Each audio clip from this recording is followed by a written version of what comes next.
Hello, fellow Deal Scout people out there, fellow deal makers. Welcome to the show. Mr. Brett, welcome to the Deal Scout. Josh, thanks for having me. Excited to be here. Yeah. So, why don't you tell us a little bit about who you are? And if we met you at like a coffee shop or a bar or something, we're like, hey, this is my buddy Brett, and they go, the first thing they ask you, what do you do? Right. So, tell us a little bit about who you are and what you do. Yeah, so personally, been married 12 years, got 5 kids. I'm a father, I'm a husband.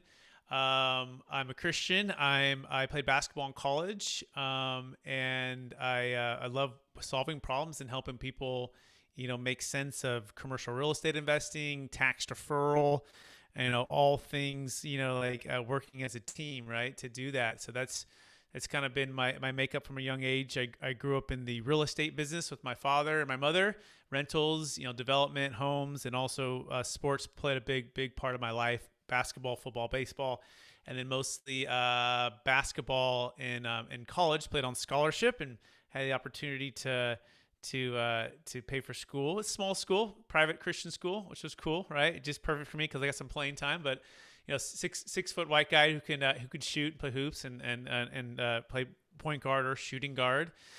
And from there, I went into real estate full time at a place called Marcus and Millichap. We can get into that here in a minute and talk about all things what I do now. Yeah. So, I'm a big fan of the arts and movies and such. So, like one of the movies I saw growing up, it's a classic, White Man Can't Jump. Is that true? That's a great movie, by the way. Great movie. So actually, at one point, I could dunk a basketball. Believe it or not, like I'm barely 6 foot, but like I got completely warmed up and completely, let's say, warm. I never did in a game, but I could dunk a basketball. And then I blew my ACL out. Blew my ACL. Had a reconstruction surgery, and one of the ways I knew I got back to my full strength is I could dunk after that. So those are my claim to fame about white man being able to jump. So my dad at a young age, he did like pole vaulting. So he was always into that. That was kind of he and his brothers would do that a lot growing up. And so perhaps I got those genes that are pretty decent. So I think white man can jump, if you put him in the right circumstance. Yeah, if you put me on a pogo stick, I could jump. Other than that, so if you and I right now, I'm terrible at basketball. But if we got together and we did a pickup game, do you think that you could carry the team? Yeah, depending on who we're playing, right? But absolutely, we could. I always say just know your role, right? Whether you're a newbie or you're a seasoned vet, just play your role and understand that, and then you're fine, right? It's when you get out of those areas of it's kind of life too. It's kind of an analogy for life, right? When you get out of those areas where maybe it's not your strengths or not your roles, then maybe we can get into trouble. But yeah, absolutely. If we get together, we play, 2-on-2 pickup game with some two other guys. Well, hey, we can do it together. We can win, Josh. I don't see why not. Yeah, we could maybe make some money doing that, and and then you could show us some tax strategies on how not to pay as much on our earnings. So that's kind of your stick now, right? Yeah, there it is. It would be two white men can't jump, right? Because now I'm 38. 5 kids. Cannot. I'm not jumping as high as I used to be able to jump for sure. Two ACL surgeries. I actually pulled a hammy too, so I'm fighting this hammy thing for a little while. So it's kind of And I between the two of us, we have one good knee because I blew out my right one. Firefighter Olympics 2009, baby, gone. Boom, wow. pop. Did you Well, feel the pop when it popped? I did. I It did was the too. most excruciating pain ever, right? And you heard it, you felt it, like in your soul, like you're like, Yeah. no, you're like this. I knew it was a journey to get back. Let's say that. Yeah. So, all right, back to deals, right? So, as you graduated college, you're shooting some hoops in college. Were you any good, by the way? I mean, yeah, for a small NAI school, I went to Point Loma Nazarene University as a walk on my freshman year, which they're now NAI Division two, or they're now NCAA Division two, and they went to the national championship. Now I was a walk on, didn't get any playing time, but I still learned a lot, grew a lot, and then I went to a junior college, and then I went to a small NAI school, William Jessup University, up in Northern California. We beat UC Davis, who actually went to the NCAA tournament a couple years ago. Now we beat them back in 2009. Wait. I don't know, 2000 like 7, 6. So it was a while back before they were, let's say, even better now. But yeah, I'd say we were good. Yeah, you beat them. You beat a good Yeah. team. You Yeah. beat them. All right. So when you were in college, you're playing ball, and and you said you kind of grew up in real estate. Mhm. So did you know what you wanted to be when you grew up? Not saying you're grown up now. I'm not grown up. I'm 40, almost 40. Gosh darn it. Did you know what you wanted to be? No, not really. I mean, I just was taught you go to school, graduate, you good grades on your SATs, good scores, go to college, get a degree. My brother was the first to graduate college. I was the second to graduate college on both sides of my mom and my dad's side. So that's pretty, that was a big feat. My grandmother was like the patriarch. She raised like 5 kids on 14-hour days, working at General Motors on like the factory line in Fremont, California. If you're familiar with that area, kind of near the Silicon Valley. And she wrote, my mom and my mom had us 2 boys, and my dad was, just he was a general contractor, real estate investor, entrepreneur. Right. So I saw like the entrepreneurial side, business side, real estate side, but then also education was highly valued because we wanted to, break through that, I guess, that ceiling, if you will, for the family. So I didn't really know what that meant as far as a full-time job. I didn't know what sales was or what consulting was. I knew I loved real estate, and I got introduced as an opportunity to take an internship at a company called Marcus & Millichap, which is a real estate brokerage firm focused on multifamily investing. And I fell in love with it like day 2. I was like, wow, this is incredible. Like, it's competitive, it's challenging, it's rewarding, it's problem solving, it's numbers, it's people. It's a mix of a lot of things, 100% commission, sink or swim. And I always tell people it wasn't always easy. You see on this side of things, but in the beginning, I didn't know a thing. Like, I was scared out of my mind making cold calls, trying to understand 1031 exchanges. Like, I was a newbie, but I had really amazing mentors and coaches who built into me, believed in me, coached me up. And that's kind of the journey. In fact, 2006 is when I started at Marcus & Millichap. And then I just got some momentum going, and then the whole thing fell apart in 2008, and I went from making a little bit of money to like nothing overnight. And also a part of my journey too, growing up, it wasn't always roses, right? The parents got divorced when I was about 6. So we went from having like a lot of wealth, doing very well, to like living with my mom 90% of the time and having like next to none because let's say my dad didn't pay as much in child support as he could have, right? But I'd go with my dad, and he was very generous when I was with him and hanging out, and boats and Harleys and Corvettes, and we go on these trips, and it was fun. And but then we'd go back to my mom and be like, Mom, where's all the money? I'm like, well, I got to go work, and you 2 boys, and so it was a struggle growing up financially in some sense. Although God always took care of us, we always had enough.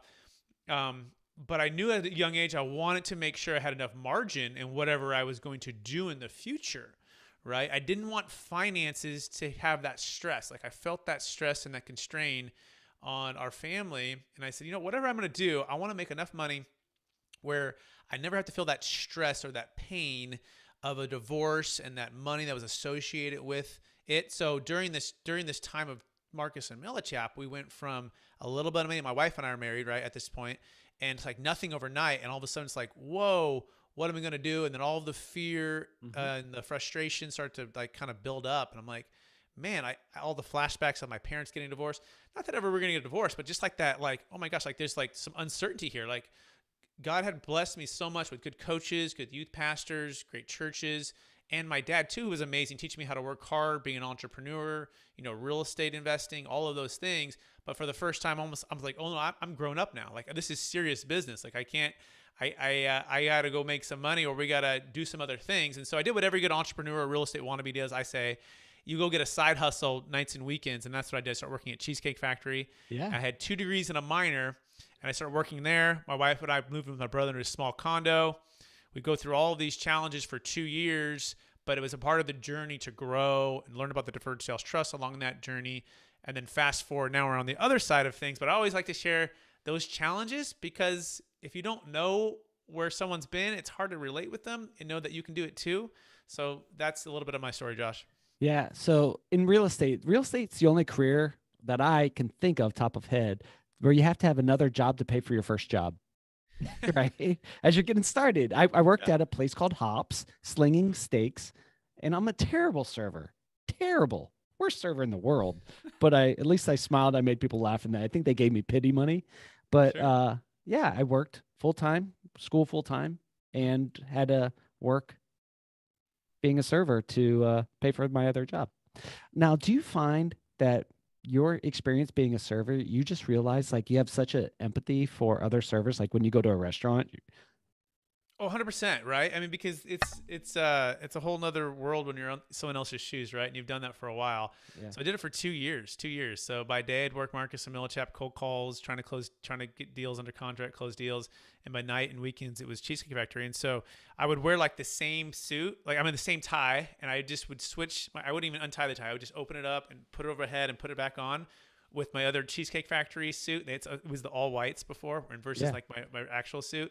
And I'd like sneak in there, like it felt like a little like Clark Kent, right? I was like, I'm like Superman at Marcus and Millichap, and then I'm sneaking in there. Like, at one point, I see like another person, an owner of an apartment complex that I'm trying to cold call, and he's in the other room. I'm like, oh my gosh, like if he sees me, like there's no way he's gonna give me a $3 million listing if I'm selling cheesecake, at nights and weekends, right? So it was just kind of this weird dynamic.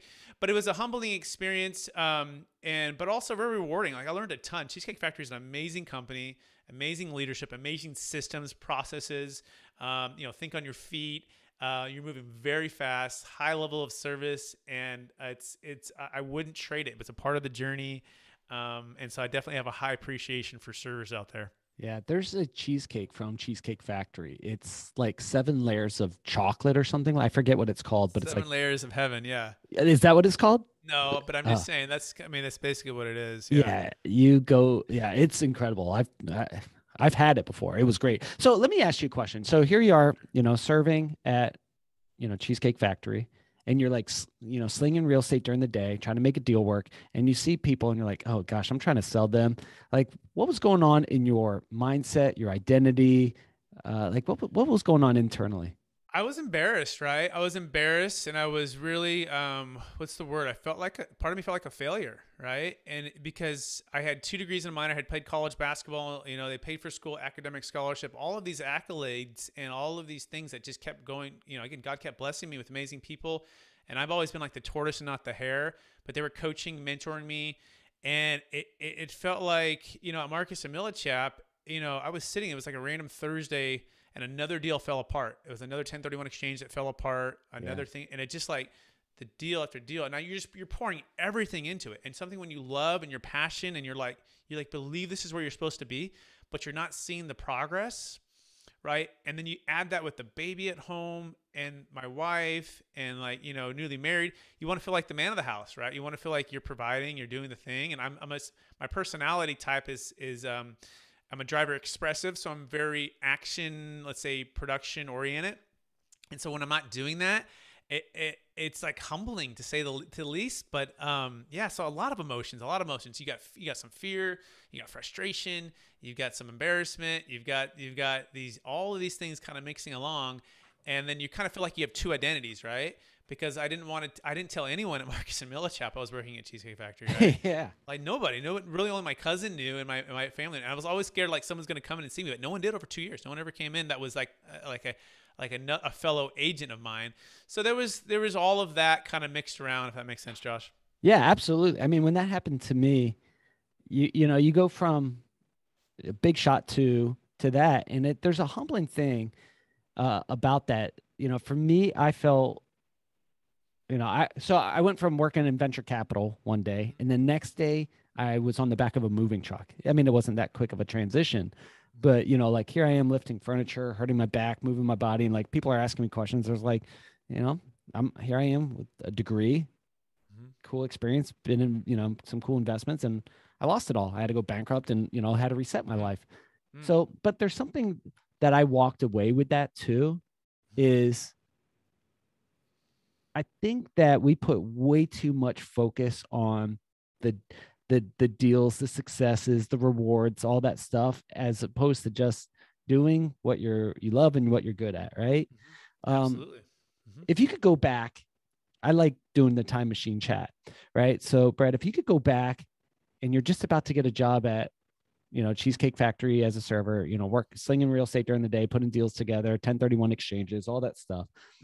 And you and me and a younger Brett could have a sit down chat. We actually sit at your table and we could give one piece of advice to the Brett serving us. Like, what would that be? Yeah, I mean, just to keep persevering, right? And taking it one day at a time. I think sometimes we want to take it, we want the instant gratification, right? And Yeah. it's just knowing that the vision, and that was a blessing. My wife, she believed in me and the vision for the family, right? And where we were going, that it was worth the pain, right? The end vision result was worth the pain.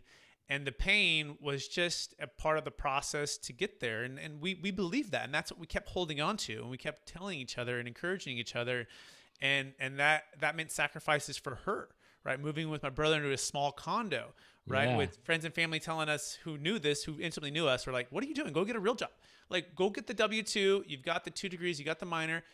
Basically walk away from that 100% risky commercial real estate brokerage business and walk away from Cheesecake Factory and go get I'm like, no, but I believe this is exactly where I'm supposed to be. As painful as it is and as challenging it is, there's this dynamic that I'm supposed to be. And this is where the spiritual part of me, right? I'm going, this is where I believe God wants me to be, wants the family to be, even though it's challenging, because the vision on the other side is pulling me there, if that makes sense. So we knew if we worked hard enough and stayed at it and cut our expenses enough and sacrificed enough that we would get there. It just would take some time. So I would just say, just keep at it, keep that vision strong, and keep persevering, and keep growing as a leader, keep growing as a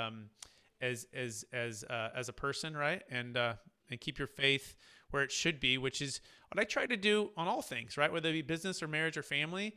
I try to be in tune and touch with what God wants me to do, and just follow that. And at the end of the day, if it falls apart or things don't go well, then we have to really shift from there. But we never got to the point where we couldn't cut something else, right? We had enough. My brother was generous to let us live in his condo, right? We were financially, we went into a lot of debt, credit card debt, but again, just enough to keep the engines moving on the commercial real estate to finally get the thing going. So talk to us about the day the rock budged on you. All right. So you're working your butt off, got new baby at home, recently married, and you're pushing. It feels like the rock keeps on rolling back over top of you. And finally the rock budgets. Talk to us about that event. There's kind of two of them. Okay. So one of them, and by the way, when I got at Cheesecake Factory, they told me, Brett, I don't want to hire you just for you to walk away in 3 months and do all the training and you close a $50,000 commission check and you walk away. They're like, so if I'm going to commit to bringing you on as a server, then I want you to commit to 2 years no matter what. And I said, hey, no matter what, you have my word. I will stay here 2 years no matter how much I make at Marcus and Millichap, right? Or how much things go well. And so I started to do both. But it really actually changed. It really changed when I took I got a call from my cousin whose neighbor was ahead of a veterinarian sales business, and it's a company called IDEX, and we sell chemistry and hematology machines to veterinarians so they can do what's called real-time care with the pets that they serve, right? And so they basically these like blood machines, okay? And so I'm like, well, I'm in sales. Like I've been selling commercial real estate, and it's probably arguably one of the hardest things to sell and consult. And I go, look, let me give it a shot. And so I interviewed, and I beat everyone else out in the interview, and I took the gig. And so I was able to walk away from Cheesecake Factory 2 years and 1 day. I gave my notice, right, and walked out. And that's what got me the initial, it was about I think it was around like 60, 70 or 50, 60 of base, plus the benefits, plus the retirement, plus the chance to make commissions up to about 100,000. And that was huge, because you go from like making like almost like zero to like just like the 20 to 30 to like boom, like that felt really great. We were able to get the house. We bought a house at the bottom of the barrel, 2011. We kind of perfect timing. $135,000 house. We got to move out. We had the second baby. Then we got to renovate that house and start that. So that really was a big turning point. And then 2 years into that one, or a year and a half into that one, I also started closing commercial real estate deals. So all the clients that I was negotiating and helping them to negotiate with the banks and get tenants in there when everything was at the bottom, and I was telling them not to sell. I was like, look, part of why I was successful is because I was really trying to look out for their best interest during the downturn and say, hey, look, it's not a good time to sell. Do everything you can to negotiate with the banks. Do everything you can to get higher rents. And then let's come back later when the values come back. And sure enough, they start calling me. So I'm driving to these animal hospitals, and I'm no longer at Cheesecake now. So but I'm still doing commercial real estate. So I'm always doing 2 gigs. And I start talking to them like, yeah, I did that analysis for you. Let's reevaluate that. So I started burning candles on both ends again. And then I think I had my biggest year where literally it was like hundreds of thousands of dollars in commissions plus the base. And all of a sudden we had to be able to pay off all of our debt, all of the margin. And all of a sudden we're like, wow, we have more money than we've ever had before. Started to invest into real estate. So I would say that kind of that 2-year time period of time. Yeah. That takes a long time to reap the fruit of all your hard work, right? Was there any time in that process where you felt like pulling the plug and giving up before getting that big payoff? I mean, sure, right? Again, the emotions go like this, Yeah. right? But again, with my wife by my side, and then my faith in the future, like we just kept going. I'd watch inspirational things like the honey badger, if you ever search that on YouTube. Yeah. And so I've always kind of had that inside of me, right? Like whatever it's going to take, and the belief. I had people and coaches and my mom always believe that, hey, you've been given these gifts, and go maximize your potential, believe in yourself. And I'd always look around and be like, hey, if he can do it, I can do it. And I think I can do it better too. It might take me a little more time, right? I'm the tortoise, not the hare, but I think I can catch him, and I think I can do it better. And that's kind of been the story of my life. I just slowly always improve everything every single day, right? Whether that be systems, whether that be tax strategies, whether that be commercial real estate investing or brokerage. And I just try to improve just a little bit every day. And eventually I pass people up. And that's just what I've always done in my life. So I'm very competitive, right? I'm competitive with myself. I'm competitive with others. I'm competitive with, a team accomplishing more, right? All of us together. So yeah, there's times we wanted to give up, but I was having too much fun, right? Yeah. Part of me loves the challenge. It loves the grind. Absolutely. Loves the opportunity to grow grit, right? Again, at the time I was embarrassed. I wouldn't share it, but now on the other side of things, I'm like, hey, I want to share this. I want to try to help more people out.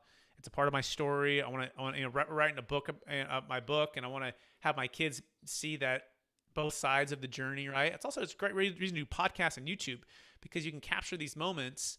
And 10 years from now, if you don't record that video, right, you might have lost all of those.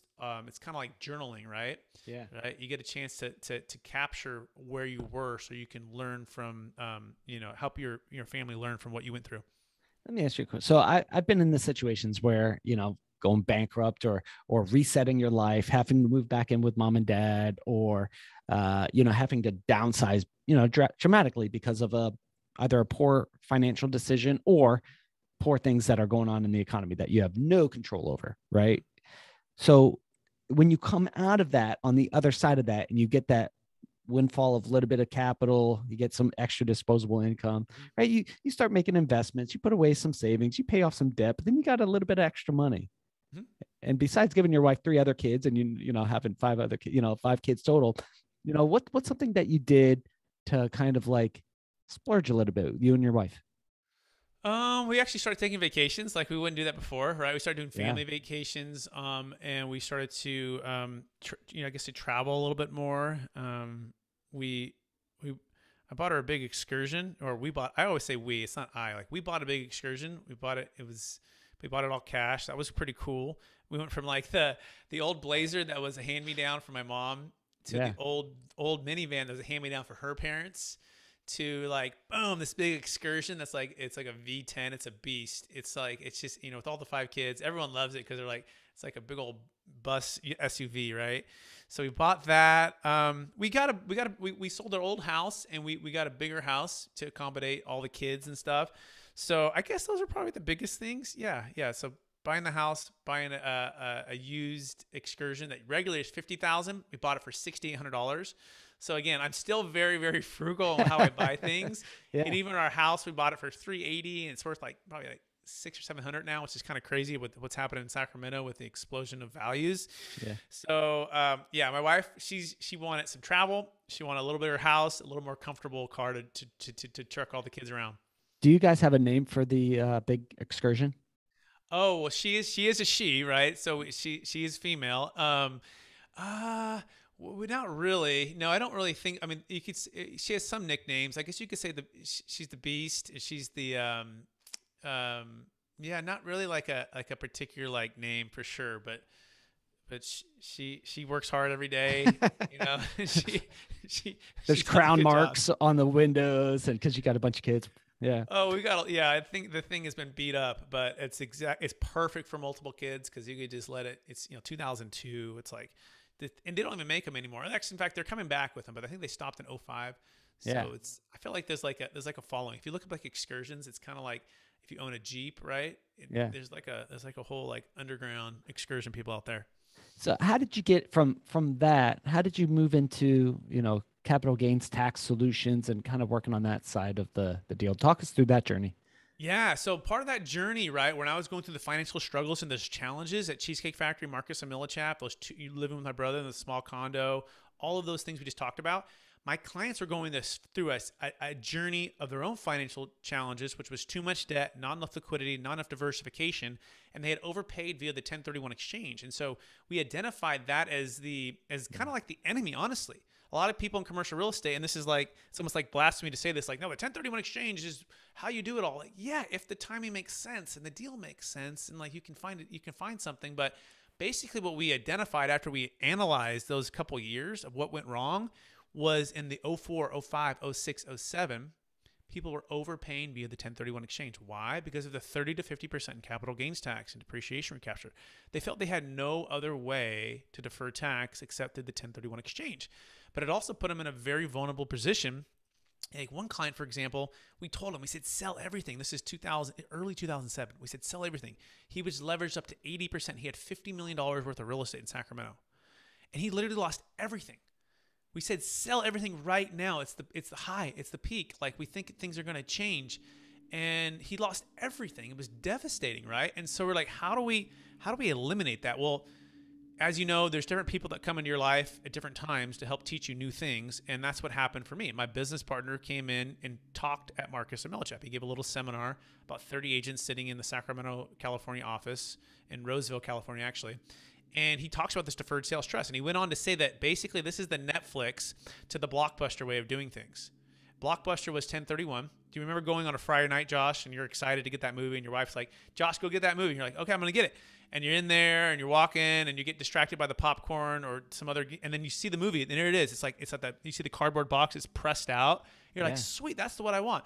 And right before you get there, someone's 2 steps ahead of you and they grab that movie and they smile and you're like, oh man, I wish I would have had it. But gosh, I wish there was unlimited movies, right? Or you even get that movie, you have to return it within 3 days. Right? Or it's not rewound and you get the fee, you get the penalty. If you're in a cold state, you're having to drive back and forth. Well, guess what? Netflix came along and it blasted that out of there, right? Blockbuster's gone, right? So you have Netflix. It was like the Deferred Sales Trust. He goes on to say that you could have sold high and bought low. You could have sold high and paid off all your debt.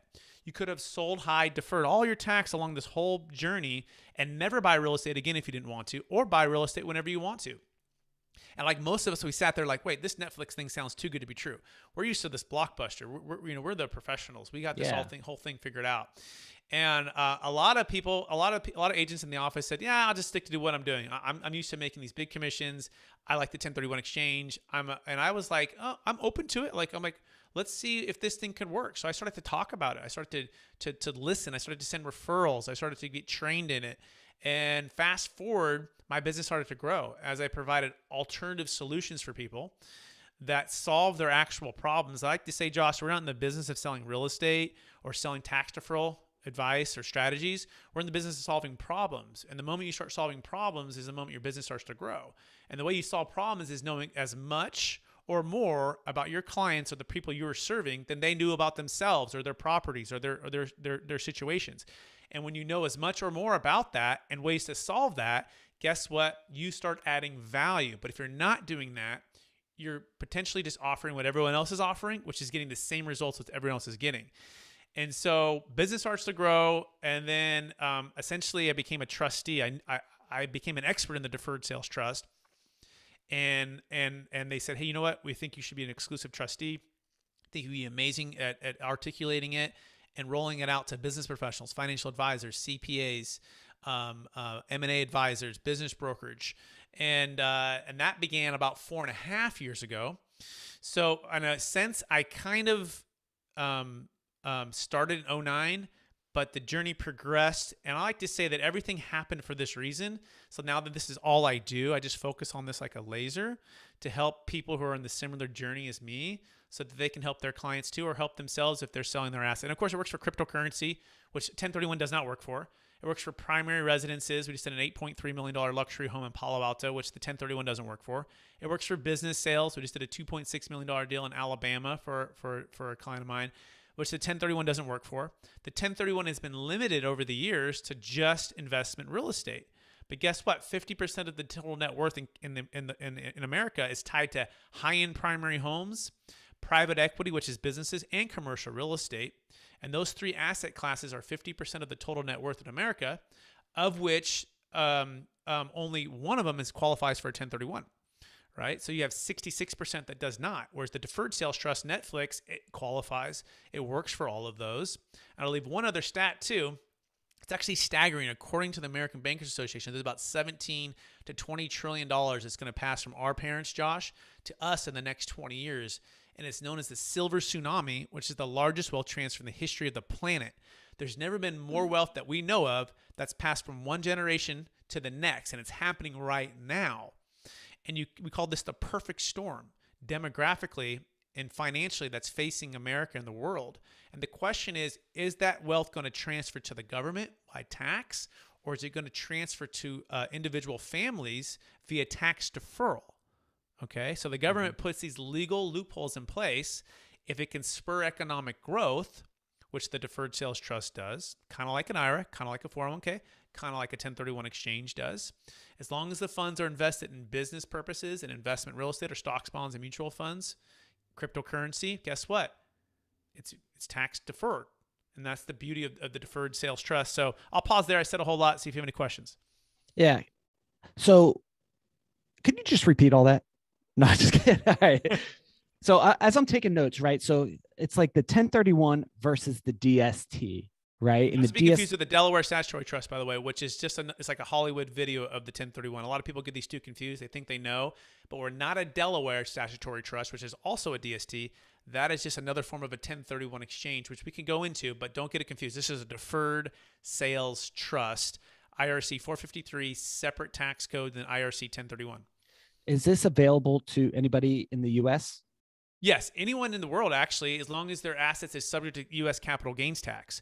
Okay. So if they live in France and they have assets that are subject to U.S. capital gains tax, they can use it. It's actually even more powerful for those who are not citizens of the U.S. If we talk about estate tax, which is another big part of the DST, which we can move funds outside the taxable estate to save 40%. Because exclusion amounts for foreign nationals is only about $60,000, whereas exclusion amounts for married couples right now are $22 million if you're a U.S. citizen, married couples, and then $12 million single. Okay, so there's a lot of wealth planning and preparation that goes into making these decisions, and just knowing the basic rules and like the scoreboard that you're playing by can help clarify why the DST works. If that makes sense. All right. So I want you to kind of paint a picture for me side by side, but paint it for like I'm in middle school. I mean, sometimes Sure. I feel like I am, right? Side by side, capital gains result, I sell something versus DST result.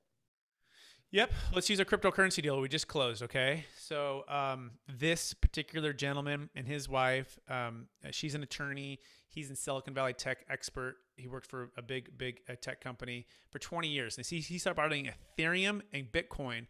He put collectively about 100,000 of his own money, and it went up to $13 million over about a 5 to 7 year period of time. Okay. So his gain was about 12.9 million.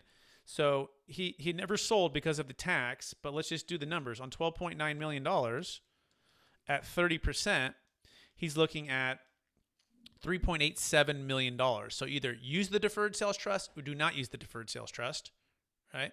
Mm-hmm. And so you just do the math, and he goes, you know what? I like to use the Deferred Sales Trust. So he started with the first 5 million of that 13 million, because you can do these in stages. You can slowly roll it in there.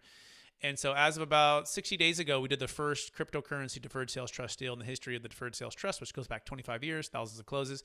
And so for him, he on 5 million that he did, he saved about $1.5 million. Okay. So you could have 5 million minus some closing cost, or, $3.5 million.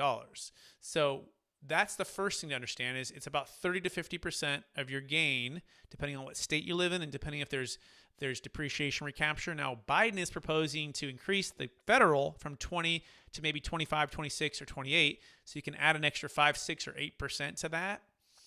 And so instead of 30, it would be 38%. So that's the first thing, just to find the problem, right? If you sell, what's the tax? Okay, so that's step one.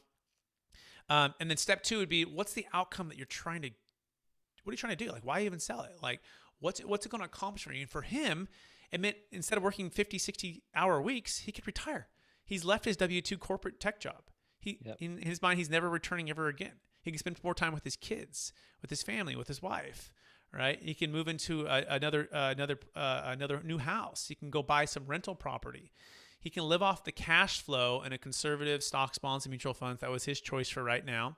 He might buy real estate in the future. But the outcome of it was what really mattered for him. It wasn't just the save the tax. It was what it unlocked for him. So does that make sense, Josh? Oh gosh. Yeah, absolutely. So we, in that example, I put in $5 million into the DST, not to be confused with the Delaware, but the Deferred Sales Trust. What happens with that money? What do we use it on? What next? Yeah. So first, define what you're doing, right? You are lending the funds to the trust in exchange for the trust to pay you back over time. Okay. This is known as like an installment sale. This is exactly what it is.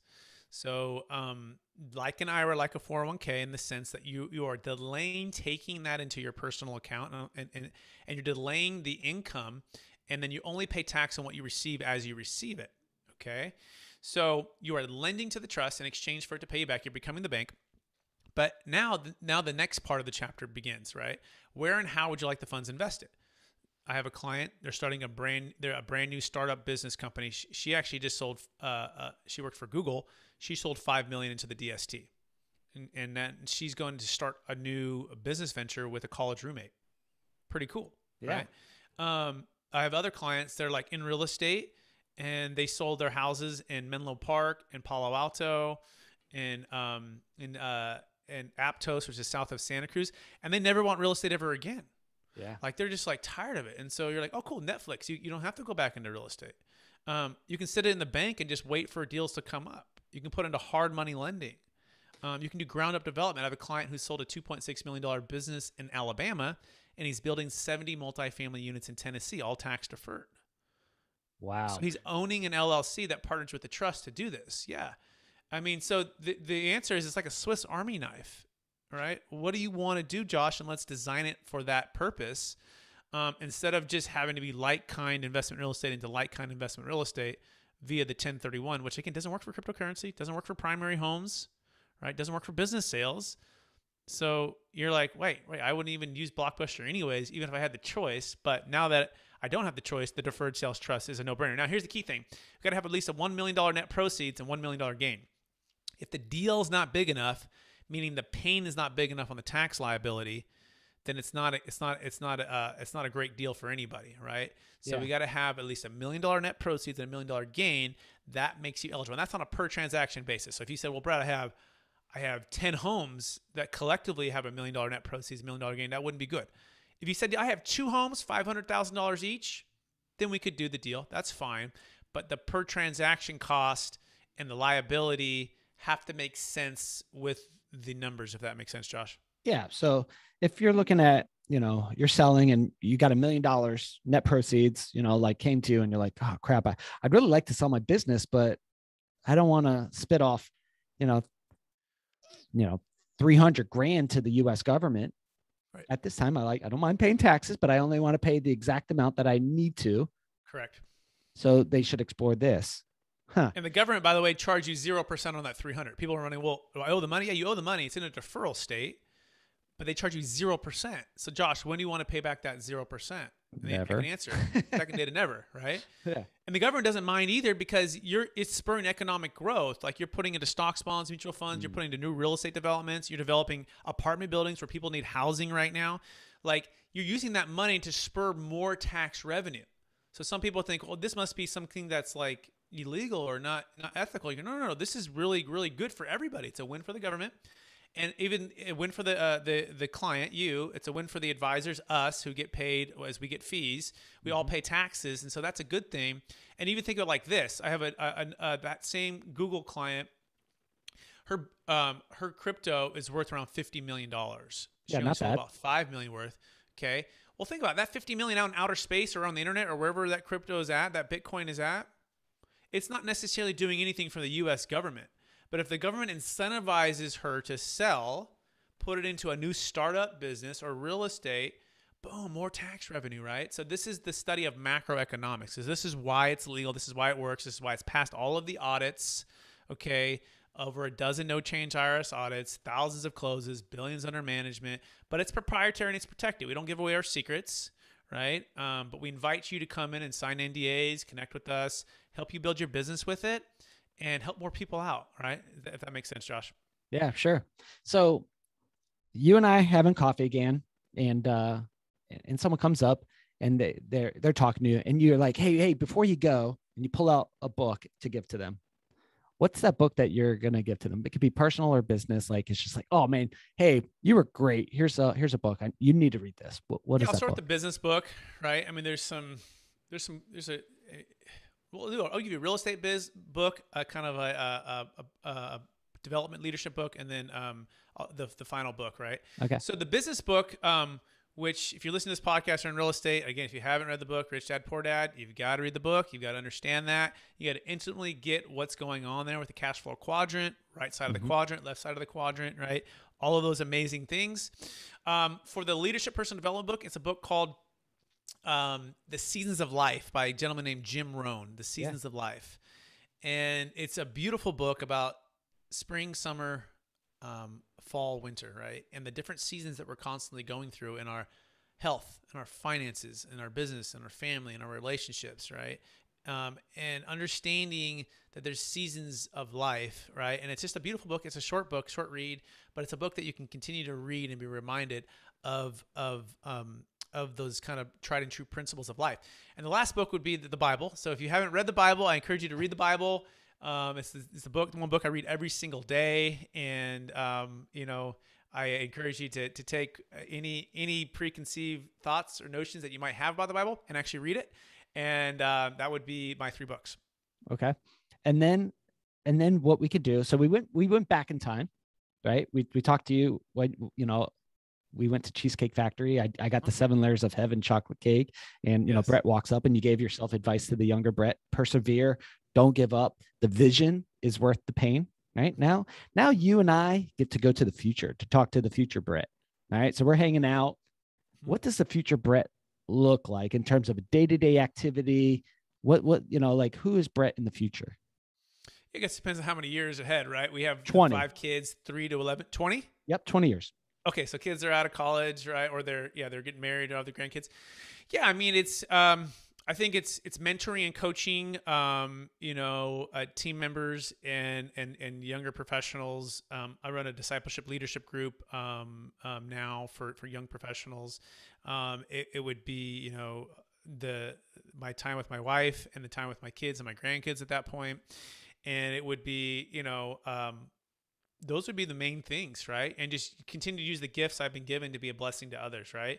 Yeah. So I think you've got to be, you've got to really define your gift that you've been given. You got to really work on maximizing the potential of that gift. And then you've really got to find people to be able to impact and then encompass that with the big picture of why you're here on this earth. And that equals the fulfillment. So whatever stage in life you're in, I hope I'm defining my unique gift for that particular time, right? Based upon my past experience and all of what I've built to that point. I'm maximizing that gift and I'm making impact for others. And the rest of it falls into place, right? It doesn't really, everything else, if that makes sense. Yeah. All right. So yeah, absolutely. So brownie point time. Here's your opportunity to get some brownie points. Throwing you on the spot. This could be either a big win or a big lose for you. I go and we're having coffee again, and your wife walks up and you go, "My wife is the best at." What's that? My wife is the best at connecting and caring for others in an empathetic, like real, deep way, right? So where I'm not as great at that, let's say that's my weakness. She's amazing at that. We complement each other in our strengths. And so, and also I would say on like a personal level, just like maybe a selfish level in a sense, like she's always loved me for me, right? Like she's loved me for me. And we met at a young age, we developed a friendship. And so we've always had the foundation of the relationship and the friendship and all of that connection, right? She's always loved me for me. I just love that I've always been able to be myself. I never had to be anybody else. Yeah. Doesn't mean I don't keep growing and maturing. All those things that we should be doing as guys when we get married at a young age. But yeah, those would be the two things for sure, Josh. That's like that song. I forget what it was. She likes me for me, Yeah, not because I love, whatever. yeah. Yeah, she knew me Everyone, you're before I had welcome. any money, right? That's all I say to him. Like, I know you didn't make any money because we didn't have any, right? So Yeah. All right. So a few more questions. I mean, that's what I get paid to do is ask people sure. questions. So what question like should I have asked you or someone like that you wish someone would ask you? Like, what's that one question that you're like, will someone please ask me this freaking question? Wow, I don't know. You've asked some really good questions already. I feel like you've asked all the good ones that maybe I would have had on my mind had you asked me the questions earlier. Honestly, like make business or like personal or Anything, like man. You got the mic. You go. yeah. So I guess would say for what's the one thing you should be focused on, right? I think as leaders in whatever capacity that you're in right now, as a business professional or leader, your family or your organization or building your wealth plan, it's always asking the question, what's the one thing I should be focused on right now, right? Because that is the most important thing. I think for this season of life that we're in, if we're not having others speak wisdom and life into us and also speak, I guess, focus into us, like, hey, really be understanding what's the one thing that matters the most. What's the big domino that if it gets knocked over, everything else changes, right? It unlocks new opportunities, new vision, and new things. So what is that one thing? So I guess that would be the question I'd want you to ask, Josh. You'd say, hey, Brett, what's that one thing that you should be doing in your life, your family, your business that's going to be changing your future and other people's future for the best? All right. So let me ask that question to you. What's that one thing like day to day you need to be nailing this on a, this is the one thing you should be focused on, Brett. What is that one thing for you? Yeah. So it's called the 4Ds. And if you haven't checked out Run Like Clockwork, right, there's a cool thing called design, delegate, decide, do. And every single day we're in one of these four areas, whereas most of us are doing the do and the deciding. To make the bigger impact, we want to be the designing and the designing and and the delegating, right? Yeah. So so the one thing I should be focusing on is how do I delegate more? How do I hire and train and build up rock star leaders within my organization? And so that we can make a bigger impact for others, right? And also free up my time and energy and my best time and energy to be with my family and to be with my kids and to make a bigger impact there as well, right? So one is like the other; they both complement one another. Does that make sense, Josh? Yeah, absolutely. The one of the books that I'm reading right now is Gino Wickman's uh, book, The EOS Life. Yeah. It's in it. It talks about there's like four quadrants. Pretty cool book, but in it there's different. I'm great at doing it. I like doing it. I'm good at doing it. Whatever. Anyways, but it's constantly saying what you need to do is delegate up, right? Like where you're just focusing on the things that you're uniquely gifted and talented in doing and that you like doing that you're getting paid well for. So it's kind of the same thing is where where do I have the biggest impact? Financially, emotionally, spiritually, physically? Like that's where I should be focusing my time. That's a what a great question to ask that, Brett. I I would pay someone to ask me that question every single day. Where should you be focusing all your energy, Josh? And then challenge me on it, right? Mm-hmm. Well, here Exactly. I am building, like doing audio editing on a podcast interview. They go, no, no, no, delegate, right? Focus up. Yeah, great question, Brett. So Thanks. here's one that I like, right? I'm a hat guy, right? Entrepreneurs wear a lot of hats. I like hats. I got a flat cap on right now for those listening in. I got a few ball caps. I got a collection. It's weird collection. Like I never thought I'd be that hat guy. What's your thing? You got a little bit of disposable income. You're like, I'm gonna go buy something nice for myself. What is that? Okay. So like growing up, it was like the Michael Jordans, getting the new Air Shoes, Jordans the to play 23s. basketball. Like he's like the hero at a young age, inspirational, just amazing. And so that was that. I would, I'm not as much there anymore. I'd say, wow. I guess you could say like a nice suit top, Yeah. You see Sports that movie coat? Family Man? Have you seen that movie Family Man when he goes in? He's like, this suit makes me feel like a better man. You know what I mean? Like I do like a nice, like fitted, like suit, that's, I got like my wife likes the new blue. She's usually the one who picks that stuff out. She's like, yeah, that one with that. She's like, I'm like, yeah. And if she likes it, I like it. So, if like whatever my wife likes, especially in a new suit, that's my thing. So yeah, you close a big deal and it's shop day. You're going to get fitted for a nice sports coat. There it is. Yeah, you could say that. Yeah. All right. Yep. Sounds good. Maybe when we close one together, we'll go together. I have a few sports coats hanging up there. It just, you feel better. I might be, because it's on I'm only being recorded from the, top up. I might be wearing shorts, but nice sports coat. You look sharp doing it, right? Exactly. You're a pro on top, you're partying on the bottom. Yeah, there you go. All right. So for a person who's like considering selling a business, selling an asset, crypto now, private residence, and they're looking at a $1 million net proceed, and they're like, oh crap, don't want to write a big check to the, to the man. Where's a good place for them to connect with you, kind of talk with you about the deal and see if DST is for them? Yep, I got a free ebook for them if they go to capitalgainstaxsolutions.com. It's sell your business or real estate smarter or cryptocurrency smarter in basically 9 steps. It'll break it down. Again, capitalgainstaxsolutions.com. If you are a business professional, you're like, hey, I want to know how to level up my offering, right? Unlock capital for clients, attract more listings, attract more AUM, accounts under management as a financial advisor. You can go to experttaxsecrets.com. That's experttaxsecrets.com. And you can learn all about our coaching program, what we have to offer there. We have a free one too, by the way, and everyone's invited on Friday, our mastermind at 10 a.m. PST. We jam for about 30 minutes. And it's our DST cryptocurrency real estate mastermind. Yeah. And we're basically making it all simple DST. And we're connecting with past clients, current strategic alliances. That's totally free. That's at 10 a.m. PST, 1 p.m. EST. You can go to capitalgainstaxsolutions.com too and just click on register on the big banner on top. And you can jump into that. I mean, that's growing really fast. And then, of course, our YouTube channel. You search Capital Gains Tax Solutions. Those would be the main spots, Josh. Yeah. Now, I was born in the 80s, early 80s, 81 to be exact. So 80s and 90s growing up. There was a song, Down with OPP. It's like, this is like maybe the brand. If you're down with DST, you know this. Anyways, that was a terrible dad joke.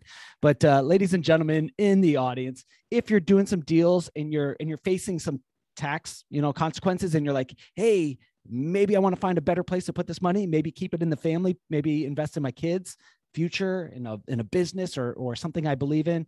My encouragement is that you reach out to Brett and you go, hey, I heard you on the Deal Scout show. Want to learn more about this thing called the DST. And maybe you could help me find a way to do a deal together. Till then, everybody, we'll talk to you on the next episode of the Deal Scout. Have a good day, everybody.